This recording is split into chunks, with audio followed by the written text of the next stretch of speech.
চাতালে হোমকুণ্ডে দাউ দাউ করে আগুন জ্বলছে পুজোর। আর ঠিক তার হাত থেকে খানিক দূরে দাঁড়িয়ে রয়েছে এক বীভৎস ডাকাতকালীর মূর্তি। প্রথম দেখায় যে কেউ দেখলেই তার পিলে চমকে যাবে ভয়ে। দেবী যেন সাক্ষাৎ জীবন্ত হয়েছে। হাতের খড়গ থেকে টুপিয়ে পড়ছে লালচে তরল। দেবীর বড় বড় চোখগুলো যেন সাংঘাতিক ভাবে জ্বলছে সেই হলদে আগুনে।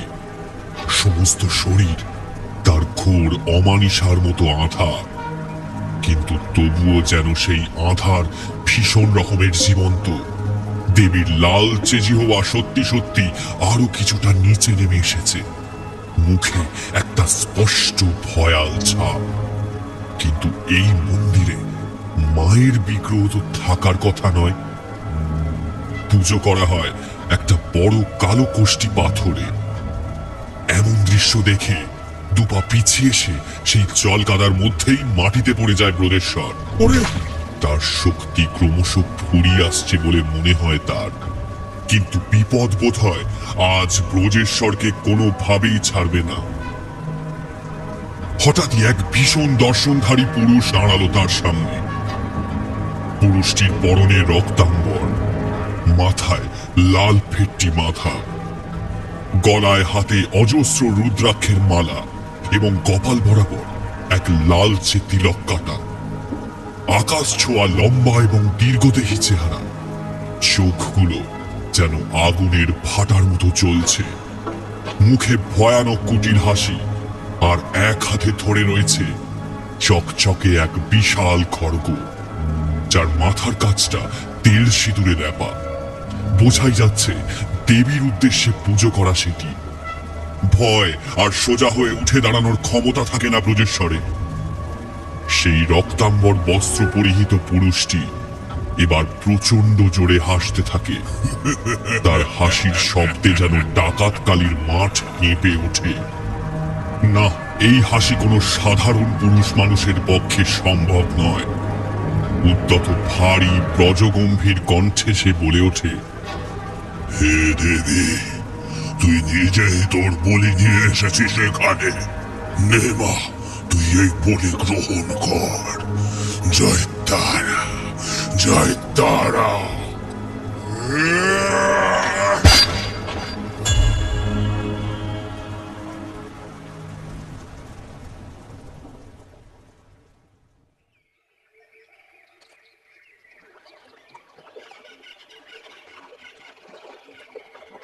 কুলকুল শব্দ করে চুন্নি নদীটা বইছে দক্ষিণ দিকের কোনো এক অজানা গ্রামের উদ্দেশ্যে। দুপাশে পুটুস ফুলের গাছ থেকে একটা মন কেমন করা গন্ধ এসে ভিজিয়ে দিয়ে যাচ্ছে বুকের ভেতরটা। গরমের বিকেলে এই আবহাওয়াটা উপভোগ করতে কে না চায়। নদীর পাশে খেজুর গাছের কাণ্ড দিয়ে বানানো সিঁড়ি বরাবর গজিয়ে উঠেছে জঙ্গলে শ্যাওলা ঘাস। এই সাঁঝের বেলাতেও মেয়ে মানুষেরা কেউ বাসন ধুতে এসেছে, কেউ বা জল তুলতে। তাদের সামান্য কথাবার্তার শব্দ, হাসির শব্দ ভেসে আসছে ফুরফুরে বাতাসে। ঢিলে ঢালা গ্রাম্য সরলতা ছড়িয়ে রয়েছে চারপাশে। জলেরও বুঝি একটা গন্ধ থাকে, সেটা আজ অনুভব করতে পারছে সুকুমার। নৌকাটা নিয়ে সোজা বয়ে চলেছে গদাধর। নৌকার দাঁড়টা জল কেটে কেটে এগিয়ে চলেছে আঁকা বাঁকা নদী পথে।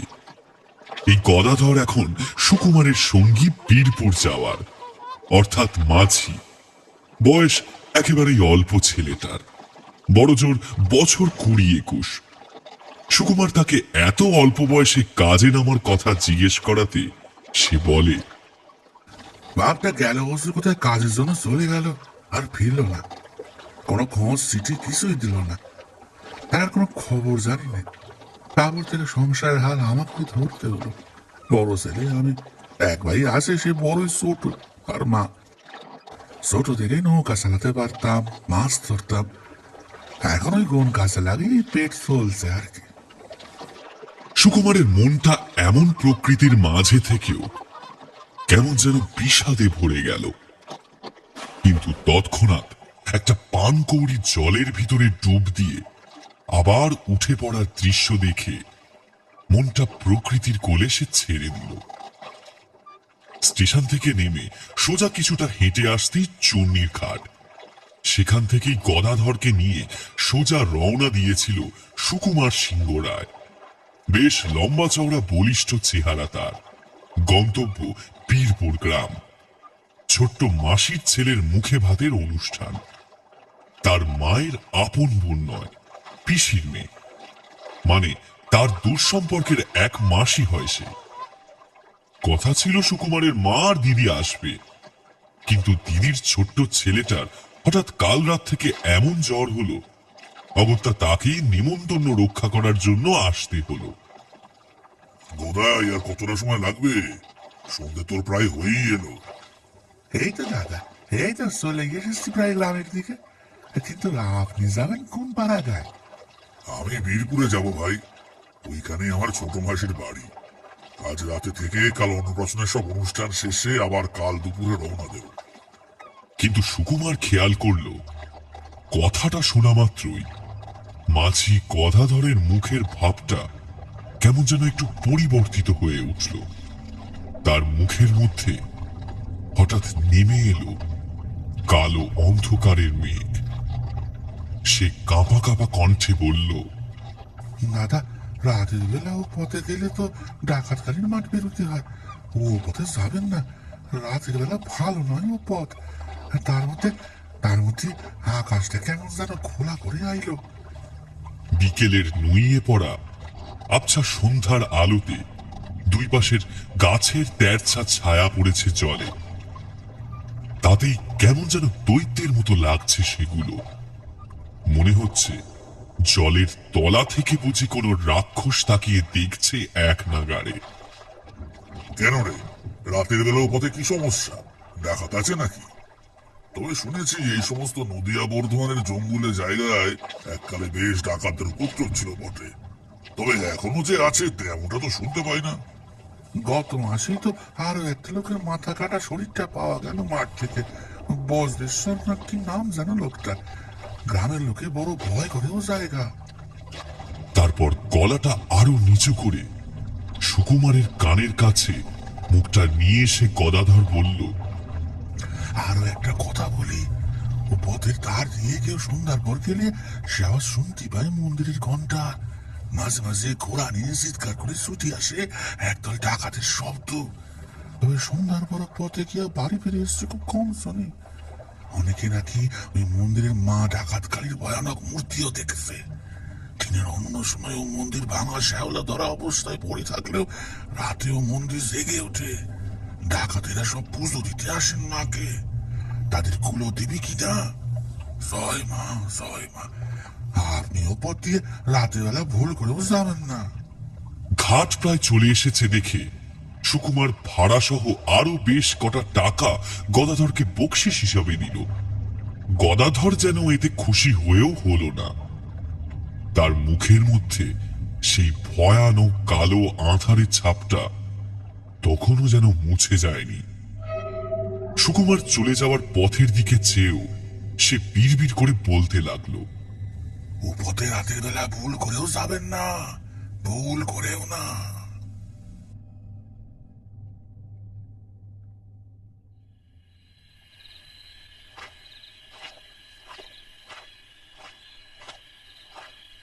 বড্ড দেরি হয়ে গেল রে। এই গ্রামের দিকে সন্ধ্যা না নামতেই চলে আসে মধ্যরাতের নিস্তব্ধতা। পথে ঘাটে একটা লোককেও দেখতে পাচ্ছি না। ধুর, একটা সঙ্গী থাকলে মন্দ হতো না। কথাগুলো নিজের মনে বলতে বলতেই হাঁটছিল সে। কিন্তু হঠাৎই আকাশে একটা গুড়গুড় শব্দ ভেসে আসতেই আকাশের দিকে তাকিয়ে সে দেখে যে সেখানে পরতে পরতে কালো আধারে মেঘ জমেছে। সুকুমারের এবার যেন সামান্য ভয় করতে শুরু করলো। তৎক্ষণাৎ আবার নিজেকে সামলে নিয়ে মনে মনে বলল, ধুর, এই সব কিছুই গদাধরের কথা শুনে হয়েছে। মনে ভাবতে ভাবতে বিরক্তিটা প্রায় মুখ দিয়ে বেরিয়ে এলো সুকুমারের। আসলে গ্রামের ছেলেপুলে মানুষজন লোকেরা কি না বিশ্বাস করে। রাতের বেলায় নাকি পুরনো মন্দির জেগে ওঠে। যত সব আজগুবি কথা। ওই কোষ্ঠী পাথরের ভেতর থেকে মা কালী নাকি নিজে বেরিয়ে আসে। যত সব আজগুবি কথা। গদাধরের তো তার মতোই বয়স, তাও এসব বিশ্বাস করে। সত্যি ভয় কেমন যেন একটা অদ্ভুত ছোঁয়াচে জিনিস, একজনের হলে অন্যজনের হয়। কিন্তু যতই পথ চলতে লাগলো সুকুমার, ততই যেন মেঘের গর্জন আর ঠান্ডা ঘূর্ণির মতো বাতাস বয়ে যেতে লাগলো তার গা ঘেঁষে। দাদা, একা একা কোথায় যাচ্ছেন? আসেন, আমার সাথে গল্প করতে করতে যাবেন। এমন আচমকা একটা ফ্যাস ফ্যাসে পুরুষের গলার শব্দ পেয়ে আর একটু হলেই পা টলে পড়ে যাচ্ছিল সুকুমার। অন্ধকারের মধ্যে বিদ্যুৎ চমকানোর সাদা আলোতে সে দেখল বেটে মতো মোটা একটা লোক আপাদমস্তক সাদা মতো চাদরে ঢাকা দাঁড়িয়ে আছে তার সামনে। লোকটা যেন একটু বেশি বেটে, চেহারাটা কিম্ভূত আকারের। দাদা, ভয় পেলেন নাকি? ভয় পাবেন না, আমিও আপনার মতো প্রথমে খুব ভয় পেয়েছিলাম অবশ্য, এখন ভয় লাগে না আর। সুকুমার সাময়িক ধাক্কা খাওয়ার পর একটু সামলে নিল নিজেকে। যাক, ভালোই হলো। বীরপুর যাব, এতটা পথ একা যেতে হবে, একটা সঙ্গী পেলাম, ভালোই হয়েছে। তা বৃষ্টি নামবে কিন্তু, ছাতা আছে আপনার কাছে? আমার ওসব ছাতা টাতা লাগে না, এমনিতেই দিব্যি চলে। সত্যি, অন্ধকারের মধ্যে যেখানে নিজের শরীরের সামান্য অংশটুকুও দৃষ্টিগোচর হচ্ছে না, সেখানে এই লোকটি চলে বেড়াচ্ছে কোন রকম সমস্যা ছাড়াই। আপনাকে দেখে এখানকার লোক বলে মনে হচ্ছে না তো। তাই মাঠে কি কোনো কাজে এসেছিলেন? সামনের গ্রামেই আমার বাড়ি, একটা কাজে আসলে ঘুরছি এখানে, সে অনেকদিন হয়ে গেল, কিন্তু কাজটা যে কিছুতেই ফুরোতে চায় না। আসলে একটা জিনিস খুঁজে পাচ্ছি না, আপনি একটু সাহায্য করবেন? সুকুমারের সামান্য অবাক লাগলো কথাটা শুনে। কি একেবারে হারালো যে এই রাত্রে এই ডাকাতকালীর মাঠে একা একা খুঁজছে, তাও আবার এই দুর্যোগের মধ্যে। লোকটাও কেমন যেন অদ্ভুত, চেহারাটাও গোল কিম্ভূত আকারের। সুকুমারের একবার মনে একটু সন্দেহ হলো, কোনো চোর ছিনতাইবাজ না তো। এতক্ষণে তার মুখ আর তার চেহারা দেখে কিছু সে দেখতে পায়নি, কেবল একটা গলার স্বর আবছা অন্ধকারে অনুভব করেছে। সুকুমার বেশ একটু ভারী কণ্ঠে প্রশ্ন করল, কি এমন কাজ যে ফুরোচ্ছে না? আমি আসলে একটা জিনিস খুঁজছি, আমার মাথাটাকে আমি কোথাও খুঁজে পাচ্ছি না। কথাটা শুনে সুকুমারের প্রায় পায়ের তলা থেকে মাটি সরে গেল যেন। কাঁপতে কাঁপতে সুকুমার বলল, কি বলছেন আপনি? আপনার মাথা খুঁজে পাচ্ছেন না মানে? শুধু আমি নয় যে দাদা, আরো কতজন এমন ভাবে মাথা খুঁজে পাচ্ছে না। তারা আমার মতোই প্রত্যেকদিন এই ডাকাতকালীর মাঠে নিজেদের কাটা মাথাটা খুঁজতে আসে। আপনি যদি খুঁজতে সাহায্য করতেন, বড় উপকার হতো। দেখুন না, আপনার পেছনে কতজন দাঁড়িয়ে রয়েছে, ওরা সবাই আমার মতো নিজেদের মাথা খুঁজছে। টর্চটা জ্বালিয়ে দেখুন, দেখুন।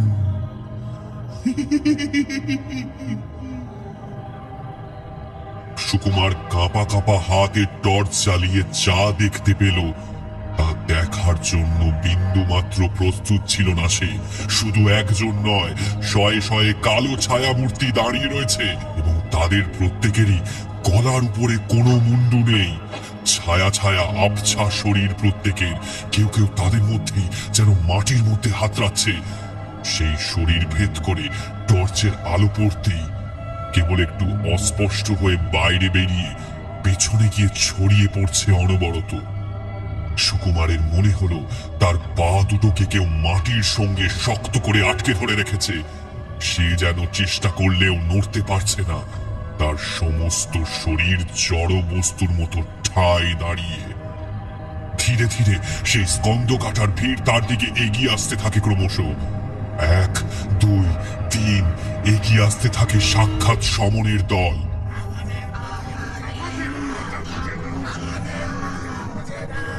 মৃত্যুকে নিজের চোখের সামনে থেকে দেখার পরও কিছু করতে পারে না সে। কেবল 2 হাত দিয়ে নিজের কান চাপা দিয়ে চোখ বন্ধ করে সেই মাঠের মাঝখানে ধূপ করে বসে পড়ে সুকুমার। তার এতদিনের সমস্ত বিশ্বাস, সমস্ত চিন্তা ভাবনাকে এক নিমেষের মধ্যে গুড়িয়ে দিয়েছে এই অভিশপ্ত ডাকাতকালীর মাঠ। হঠাৎ একটা ঘণ্টাধ্বনির শব্দ শুরু হয় সমস্ত মাঠ জুড়ে, তার সাথে কাঁসর ঢাকের শব্দ। সুকুমার দেখতে পায় ডাকাতকালীর মন্দিরটা আবার জেগে উঠেছে। ঘণ্টা বাতাসে দুলের শব্দ শুরু করেছে। মুহূর্তের মধ্যে যেন ঝড় উঠল, প্রচন্ড ঘূর্ণিঝড়। সুকুমারের চোখের সামনে প্রকটিত হলো ডাকাতকালীর সেই ভয়াল দর্শনা মূর্তিটি। দেবীর চোখ দুটো যেন জীবন্ত, সুকুমারের দিকে তাকিয়ে যেন হাসছে। সুকুমারের মনে পড়ে গেল বহু বহু দিন আগের, বহু যুগ আগের কথাগুলো। ডাকাতকালীর মন্দিরের কথাটা। এখানেই তো স্বপ্নাবেশে মা প্রতিষ্ঠিত হয়েছিলেন।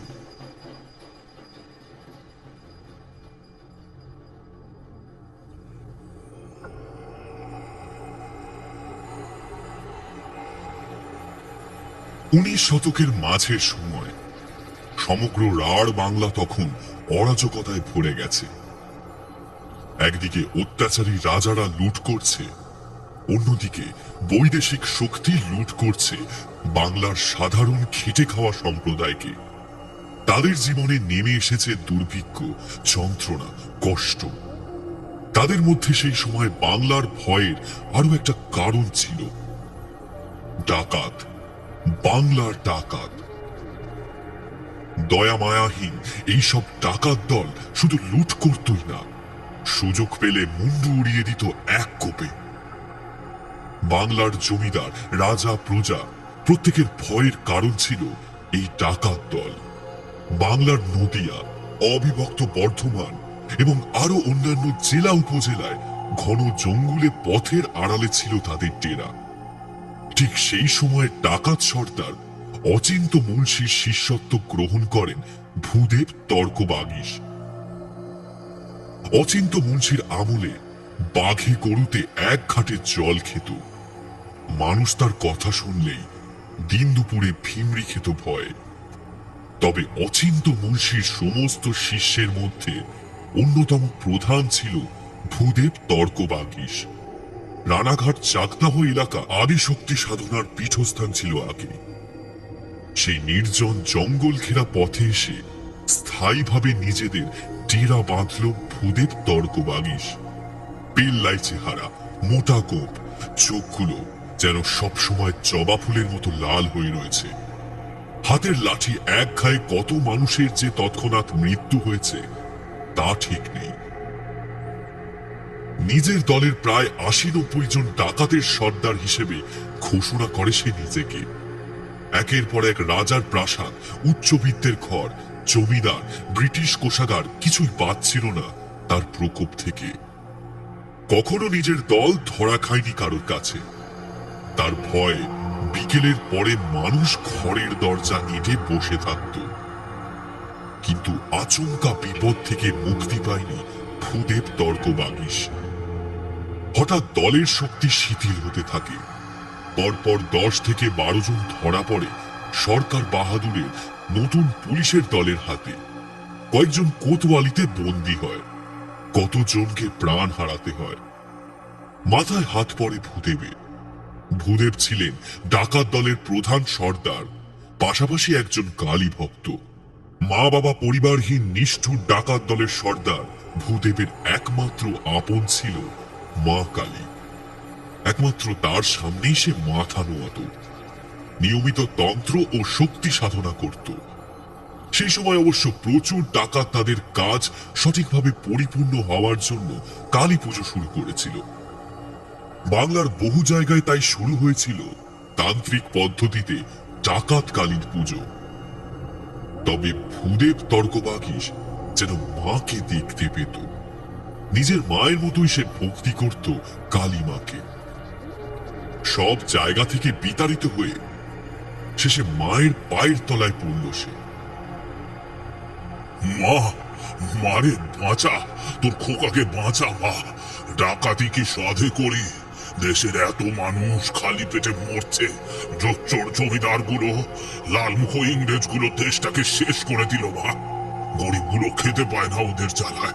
মারে, তুই আমাকে পথ বাতলে দে মা।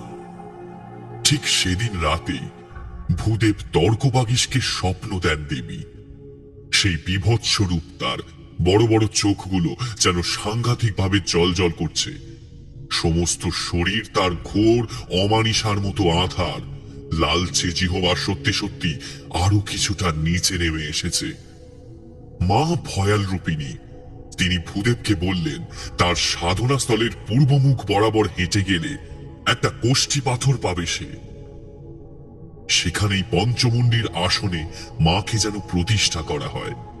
তারপর প্রতি অমাবস্যায় মায়ের পুজো দিলে নিজের মনস্কামনা পূরণ হবেই।